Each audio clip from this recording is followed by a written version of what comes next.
네, 성도 여러분, 하루 동안 평안하셨습니까? 2024년 5월 27일 월요일 새벽 기도회를 시작하도록 하겠습니다. 우리 함께 기도하시겠습니다.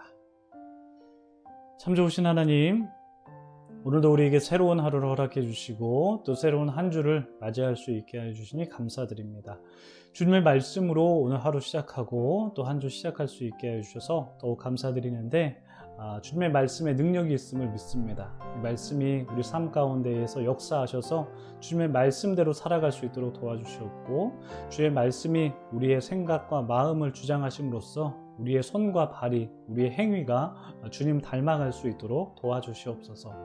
주님께서 하나 되신 분이신 것처럼 또 우리도 주님 안에서 하나 되고 우리도 서로 하나 되는 그런 하나 되는 삶을 살아가야 되는데, 그러한 삶을 우리가 오늘 일상 속에서 살아갈 수 있도록 도와주시옵고, 우리 주변에 있는 사람들을 잘 사랑하면서 하나님의 사람으로서 살아갈 수 있는 우리의 삶이 될 수 있도록 주님 저희들을 이끌어 주시옵소서. 감사드립니다. 예수님의 이름으로 기도드립니다. 아멘. 네, 오늘 저희들에게 주신 하나님의 말씀은 잠언 13장 14절부터 25절까지 말씀입니다. 잠언 13장 14절로 25절까지 말씀 봉독해 드립니다. 지혜 있는 자의 교훈은 생명의 샘이니 사망의 그물에서 벗어나게 하느니라. 선한 지혜는 은혜를 베푸나 사악한 자의 길은 험하니라. 무릇 슬기로운 자는 지식으로 행하거니와 미련한 자는 자기의 미련한 것을 나타내느니라. 악한 사자는 재앙에 빠져도 충성된 사신은 양약이 되느니라. 훈계를 저버리는 자에게는 궁핍과 수욕이 이르거니와 경계를 받는 자는 존영을 받느니라. 소원을 성취하면 마음에 달아도 미련한 자는 악에서 떠나기를 싫어하느니라. 지혜로운 자와 동행하면 지혜를 얻고 미련한 자와 사귀면 해를 받느니라. 재앙은 죄인을 따르고 선한 보응은 의인에게 이르느니라. 선인은 그 산업을 자자손손에게 끼쳐도 죄인의 재물은 의인을 위하여 쌓이느니라. 가난한 자는 밭을 경작함으로 양식이 많아지거니와 불의로 말미암아 가산을 탕진하는 자가 있느니라. 매를 아끼는 자는 그의 자식을 미워함이라. 자식을 사랑하는 자는 근실이 징계하느니라. 의인은 포식하여도 악인의 배는 줄이느니라. 아멘. 참 좋으신 우리 주님의 크신 은총이 우리 토론토 한인장로교회 모든 분들에게 가득하시기를 주님의 이름으로 축복합니다. 성도님들, 좋은 월요일 맞이하셨습니까?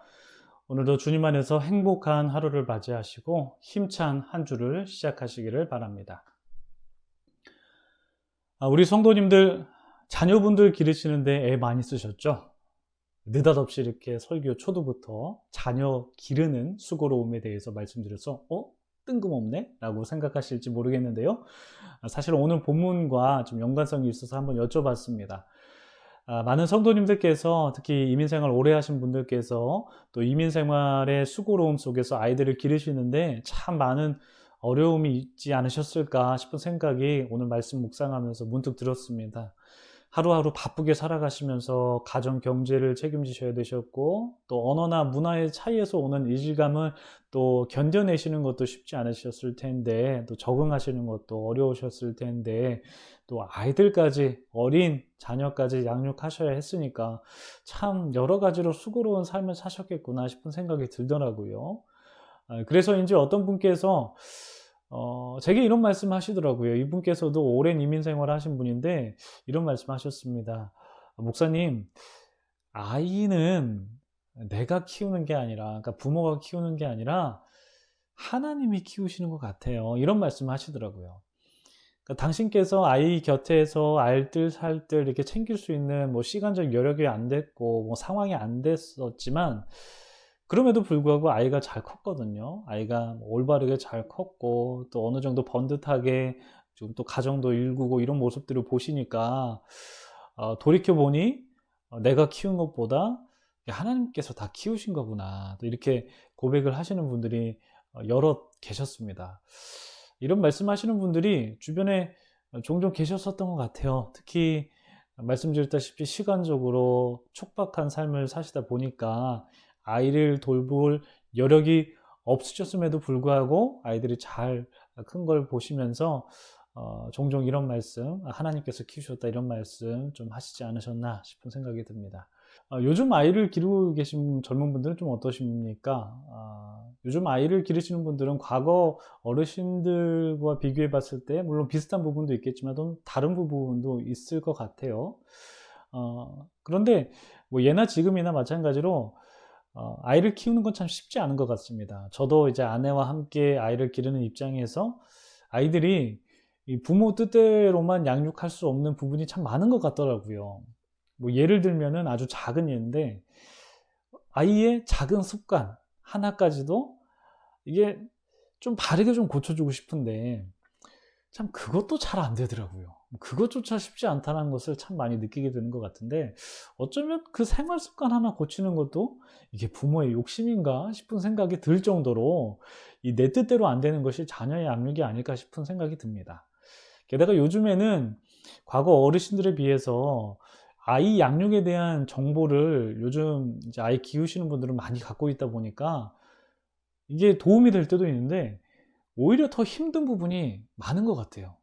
우리 어르신들께서는 아이를 기르실 때 뭐 잘은 모르겠습니다만 어른으로부터 이제 배우신 것들이 좀 많지 않으실까 싶은데 요즘에는 사실 그렇다기보다 유튜브나 뭐 TV 프로그램, 뭐 책, 뭐 이런 것들을 통해 가지고 뭐 박사 학위를 가진 전문가들이 뭐 여러 있는 전문가들이 아이 양육에 대해서 뭐 이렇게 해야 된다, 저렇게 해야 된다.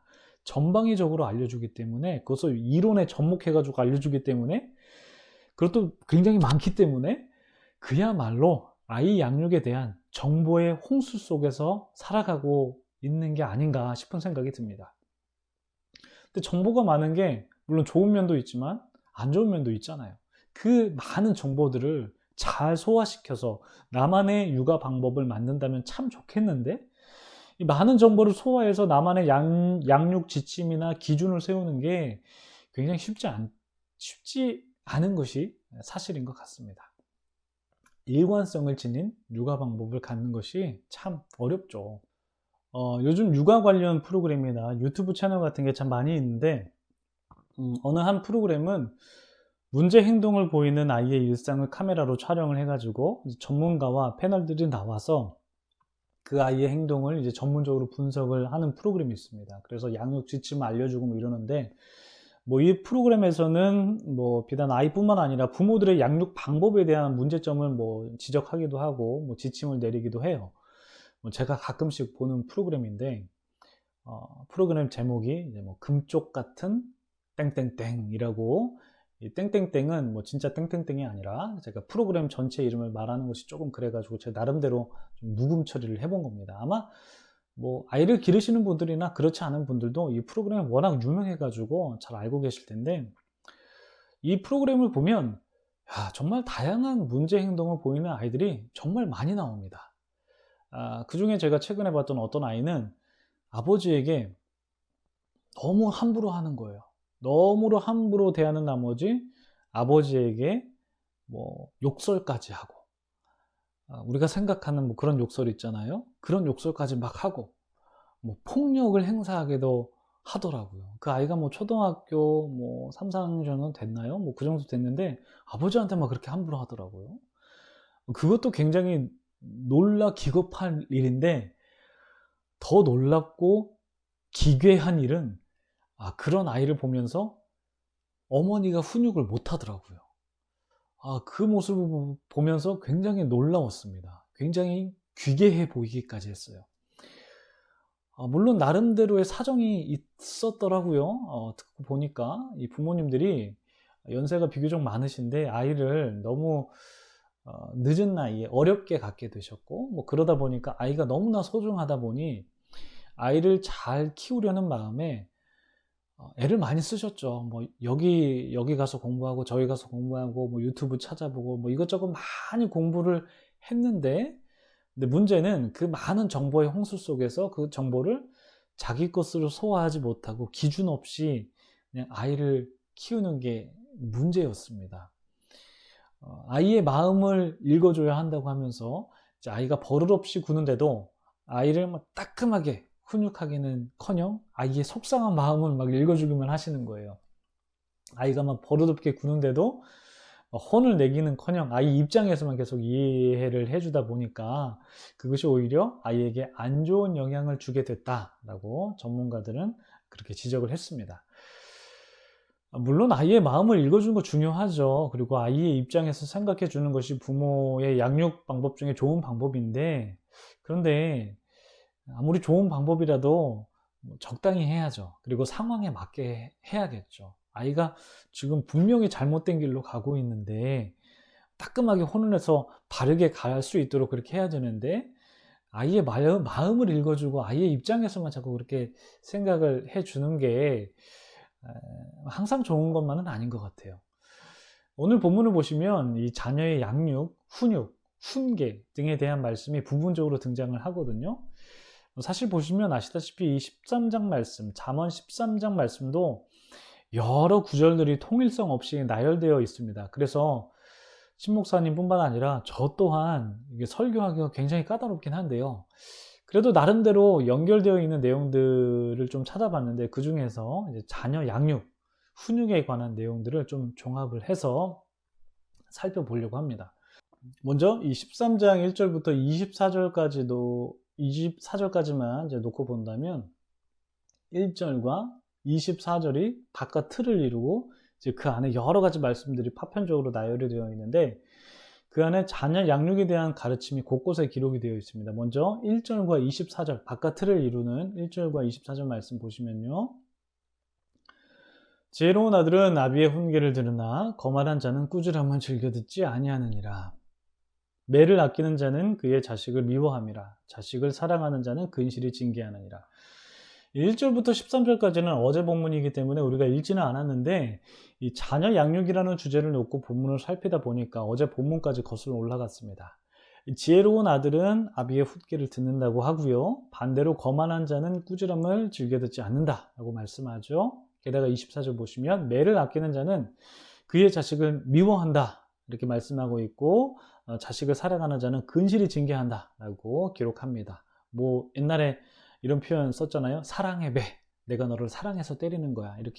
이런 표현을 했던 것처럼 아이를 사랑하는 자는 근실이 징계한다, 매를 든다, 이런 말씀입니다. 딱 보셔도 요즘 양육 방법하고는 결이 굉장히 많이 다른 것 같죠. 특히 24절이 그런 것 같습니다. 매를 아끼는 자는 그의 자식을 미워한다라는 구절 말이죠. 요즘 회철이 갖고 있는 집이 많이 없을 것 같은데 그러신가요? 많이 없을 것 같다라는 생각이 드는데요. 사실 저희 집 같은 경우에도 회초리가 없거든요. 예, 물론 그 회초리가 아닌 것을 회초리 용도로 사용할 때가 있긴 있습니다. 가끔씩 아이들을 훈계할 때 회초리 어디 있어? 라고 하면서 이렇게 드는 것이 이제 리모컨 같은 거, 뭐 이런 거죠. 물론 뭐 리모컨으로 아이를 때리거나 그러지 않습니다. 근데 엄하게 말할 때 겁주기 용도로 이렇게 회초리 어디 있어? 하면서 리모컨을 딱 드는 거예요. 이게 아직까지 저희 막내한테는 이 방법이 좀 통하더라고요. 그래서 아이가 좀 잘못했을 때, 막 뗐을 때, 막 자기 마음대로 하려고 그럴 때 훈계하는 용도로 가끔씩 이렇게 회초리 어디 있어? 하면서 리모컨을 딱 듭니다. 그러면 애가 또 말을 잘 듣더라고요. 물론 뭐 그때뿐입니다. 좀 지나면은 뭐 또 자기 마음대로 하죠. 그런데 생각을 해보면 우리 어르신들은 두말할 것도 없을 것 같고, 사실 뭐 제가 클 때만 하더라도 저희 집에 회초리가 있었거든요. 심지어는 이제 저희 집에 이제 회초리가 없을 때 부모님께서 제가 잘못될 때 이제 저보고 회초리를 구해오라고 하신 적도 있었어요. 저희 집 앞에 이렇게 개나리가 좀 있었거든요. 그래서 개나리를 보시면 이렇게 가는 가지도 있고 좀 밑에 보면 좀 굵은 줄기도 있는데, 저 마음 같아서는 가는 줄기를 딱 꺾어가지고 부모님께 갖다 드리고 싶은데 그러면 더 맞을 것 같아가지고 조금 굵기가 있는 걸로 적당한 보이는 걸로 이렇게 딱 꺾어서 부모님께 갖다 드리면 종아리 맞고 좀 그랬었거든요. 근데 뭐 집뿐만 아니라 학교에서도 선생님들께서 회초리 막 들고 다니시면서 뭐 학생들이 손톱이 길다 그러면 뭐 손바닥이 아니라 손등을 맞죠. 그러면 뼈마디를 이렇게 회초리를 맞으면 아주 그냥 찌릿찌릿하죠. 뭐 그러기도 했고, 숙제를 안 하거나 교칙을 어기면 뭐 종아리를 맞거나 엉덩이를 맞거나 뭐 그러기도 했었습니다. 물론 이렇게 체벌하는 것이 뭐 사실은 뭐 좋다고 보기는 어렵죠. 그렇지만 뭐 제가 성장할 때만 하더라도 뭐 과거 어르신들은 뭐 두말할 나이도 할 것 없이 아이들을 훈육하는 방법 중에 이런 체벌이 쓰이기도 했었던 것 같아요. 그런데 요즘은 그랬다가는 이제 난리가 나죠. 캐나다는 뭐 두말할 나이도 없을 테고, 한국에서도 요즘 그랬다가는 뭐 선생님들이 고발당합니다. 뭐 체벌은 뭐 두말할 것도 없고, 요즘은 아이들을 말로 이렇게 조금 따끔하게 훈육하기만 하더라도 선생님들이 부모님들한테 갑질당합니다. 작년에 한국에서 난리가 났었던 그 사건이 있죠. 그 서울의 그 S초등학교, 서모 초등학교에 어떤 선생님께서 이제 부모님들한테 계속 갑질을 당해가지고 스스로 목숨을 끊으신 일이 있었지 않습니까? 굉장히 가슴 아픈 사건이었는데, 아무튼 뭐 그렇게 선생님들께서 아이들을 훈육하기가 쉽지 않은 시대입니다. 뭐 심지어는 아이들이 수업 시간에 잠자고 있는데, 선생님 열심히 수업하고 있는데 잠자고 있으면 선생님이 아이를 깨울 수 있잖아요. 뭐 손으로 이렇게 흔들어 깨울 수 있는데, 그러면은 요즘에는 뭐 성희롱으로 선생님을 고발하는 아주 무서운 시대가 됐습니다. 좀 이해가 안 되는 것 같아요. 너무 하는 것 같아요. 왜 이렇게까지 됐을까? 왜 이렇게 세상이 악해졌지? 왜 이렇게 애들이 악해졌지? 이런 생각이 절로 드는 것 같아요. 물론 아이들만의 문제는 아닌 것 같다라는 생각이 들어요. 그리고 이렇게 된 데까지는 체벌이 없어졌기 때문에 이런 일이 벌어졌다, 이렇게 또 단순화할 수도 없을 것 같아요. 그렇지만 아이들에 대한 훈계와 훈육이 과거에 비해서는 좀 약화된 것 같긴 해요. 그건 좀 맞는 것 같거든요. 과거에 비해서는 훈육하는 거, 훈계하는 거, 이런 것들이 좀 많이 약화된 것 같아요. 그래서 아마 오늘날과 같은 일들이 벌어지고 있는 것 아닌가? 그것이 한 단면이 아닐까? 이런 생각이 든다는 거죠. 사실 과거에 비해서 요즘 아이들이 사실 너무 귀해진 것 같다라는 생각이 듭니다. 물론 아이들 너무 귀하죠. 저도 아이를 보면 이렇게 참 사랑스럽고 귀여운데, 그런데 그 사랑스러움이 표현되는 게 단순 좀 애정으로 표현되는 것은 아닌가? 이런 생각이 들 때도 있어요. 아이들이 바르게 자라고 좀 클 수 있도록 지도하고 훈육을 해야 되는데, 뭐 저를 포함해서 과거에 비해서는 좀 이런 면들이 좀 부족한 면이 있지 않나 싶은 생각을 좀 조심스럽게 갖게 되는 것 같습니다. 그에 반해서 오늘 본문에서는 이 1절과 24절 이것을 틀거리로 해가지고 이 틀거리 안에 자녀 교육에 대한 가르침들을 여러 구절로 이게 제시를 하고 있는데, 18절 한번 보실까요? 18절 보시면, 훈계를 저버리는 자에게는 궁핍과 수욕이 이르거니와 경계를 받는 자는 존영을 받느니라. 이 18절에서는 직접적으로 이제 훈계를 해야 된다. 훈계를 저버리는 자에게는 궁핍과 수욕이 있다. 이게 훈계를 해야 된다는 말이잖아요. 직접적인 교훈을 하고 있고, 이어서 10절과 13절부터 16절까지 보시면 훈계해야 된다, 권면해야 된다라는 가르침이 약간은 조금은 느슨하게 표현되어 있는 것을 볼 수 있습니다. 10절부터 쭉 보시면 권면을 듣는 자는 지혜가 있다, 좀 부드럽게 얘기를 하죠. 또 13절부터 보시면 말씀을 멸시하는 자는 자기에게 패망을 이루고 계명을 두려워하는 자는 상을 받는다. 지혜 있는 자의 교훈은 생명의 샘이다, 사망의 그물에서 벗어난다. 선한 지혜는 은혜를 베푼다. 무릇 슬기로운 자는 지식으로 행한다. 이렇게 말씀이 되어 있는데, 이렇게 오늘 말씀은 자녀 양육에 대한 부분만 조금 발췌해 봐서 좀 종합적으로 좀 나눠 봤습니다. 사실 뭐 말씀에 대한 주석을 한다거나 그러지는 않고 요즘 세대를 좀 바라보면서 이 말씀을 좀 나눠 본 건데요. 사실 오늘 설교는 이번 수요일에 있을 4인 4색의 예고편이라고 보셔도 될 것 같아요, 여러분. 이번 4인 4색 시간에는 주님 안에 있는 가정이라는 주제로 해가지고 뭐 자녀 양육에 대해서도 좀 다루고요. 그리고 뭐 부부관계에 대해서도 다루고, 그리고 또 노인 세대에 대해서도 다루고, 또 하나님 안에 있는 가정에 대한 그 전반적인 내용을 좀 다루게 되는데, 여러분도 좀 많이 참여해 주셨으면 좋겠고, 물론 긴 시간이 아니라서 짧은 시간 안에 교육자분들이 이렇게 말씀을 전하는 거라 뭐 깊게 들어가기는 좀 힘들 거예요. 그렇지만 여러분들이 하나님 안에 있는 가정이 어떤 가정인가를 한번 인사이트를 갖고 생각하실 수 있는 그 기회는 제공이 될 것 같거든요. 그래서 좀 많이 참여해 주셨으면 좋겠고, 또한 여러분들이 오늘 말씀 보시면서 개인적으로 다시 한번 묵상해 보시면서 자녀를 기르시는 분들은 내가 어떻게 자녀를 양육해야 될지, 어떻게 훈육해야 될지, 또 훈계해야 될지, 어떻게 아이를 바르게 잘 키울 수 있을지, 그런 부분들을 한번 깊이 좀 생각해 보셨으면 좋겠고, 또 자녀를 다 키우신 어르신들 같은 경우에는 자녀를 한창 기르고 있는 부모 세대들에게 좀 지혜로운 말씀을 좀 해주셔도 좋을 것 같아요. 또 기르시는 분들은 이런 어르신들의 말씀을 좀 경청해 보시는 것도 좀 도움이 될 것 같고요.